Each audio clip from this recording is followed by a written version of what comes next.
Good morning, everyone. Oh my goodness. So I am, for those of you who are new to this page, I have been using food I already have in my house to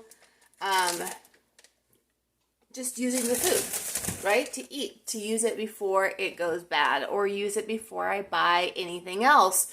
Which is a good tip for you. Let me grab my scissors really quick, my shears. So, do you know what the most expensive food is? Can you guess? Let me know. Drop it below. Drop it below. What do you think? Do you think it is fruit? Oh my gosh, you guys. Frozen freaking solid. I'm gonna get my big cutting board out here. What do you think the most expensive food is? I'm just gonna put this. Look at this. I found this in the bottom of my freezer. You guys, this is organic Daybreak blend from Costco. It is peaches, mango, strawberries, and pineapple. That is just straight ice left in there. Any guesses? Keep going. What do you think the most expensive food is? So I've taken now my shears apart so I can break it up. That's pretty solid.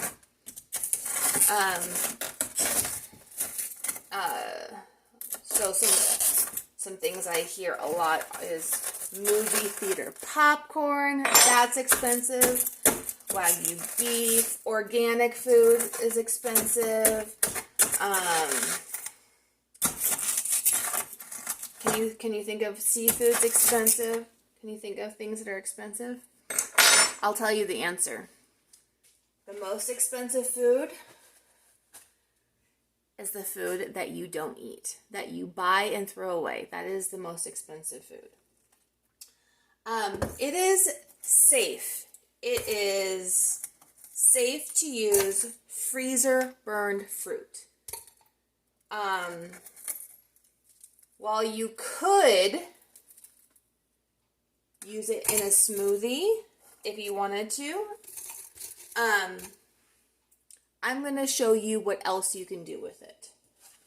So I'm going to put that in there for now. This is going to be one thing, and then I'm going to do something else with this. So I'm going to grab a freezer bag or a Ziploc bag, and I'm going to put the rest.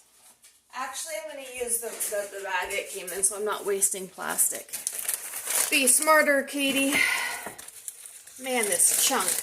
It is completely safe for you to use freezer burned fruit so that you're not wasting it. This was at the bottom of a very big chest freezer. I'm putting this in my freezer in here so I don't forget about it again. So with this bunch of fruit right here, this is going to be waffle or pancake syrup, or you could put it on ice cream, whatever. If you have little ones, so easy for you to make this into a nice baby food for them, a nice dessert. If you wanted to do baby food, you would put this in, and there's enough ice in there that I'd be pretty comfortable just putting maybe a little bit of juice or water in there, whatever you want, and then putting it on the puree setting because it will heat and blend. And if you feel like you need to add more water, you're certainly welcome to. This way also, you know what's in there. We have the most adorable baby food. What is word? Containers that are freezer safe that you can put it in.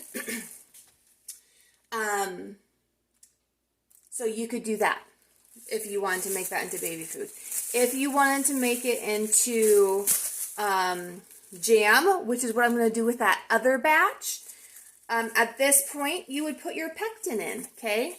you would put pectin in and the fruit, and that's it.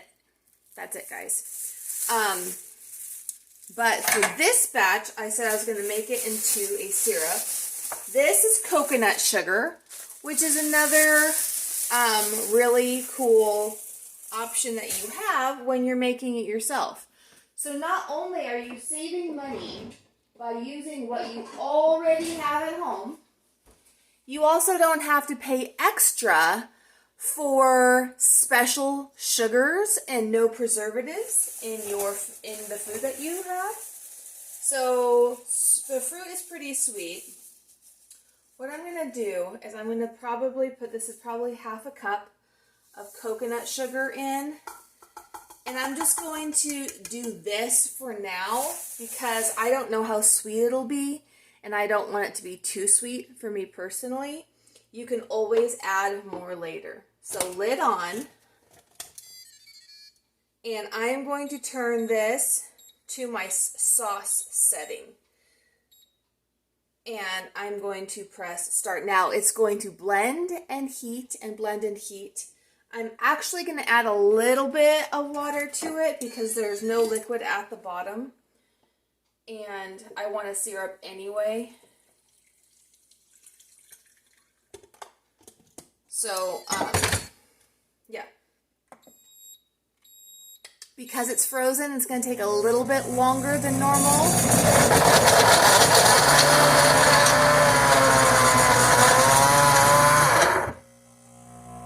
So, yeah. So, blend and then heat. You can see the temperature is going to rise. Well, it's dropping now because it's frozen. But there's a heater in there, so it's going to blend and heat, blend and heat. You can do this on the stovetop. It's just one of those things you can't walk away. You have to stand there and stir. I'm throwing this in there, and then I'm going to get my chores done. I have other things to do this morning.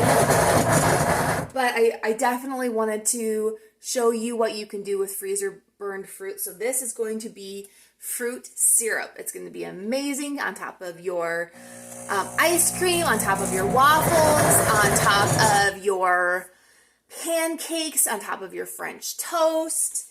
It's going to be so yummy. And then with that other block, I'm going to add pectin to it at this point, and I'm going to turn it to the jam setting. When you use the jam setting, actually, I'll just show you that later, okay? But please, you can still use your freezer burned fruit. Don't throw that out. Make syrup.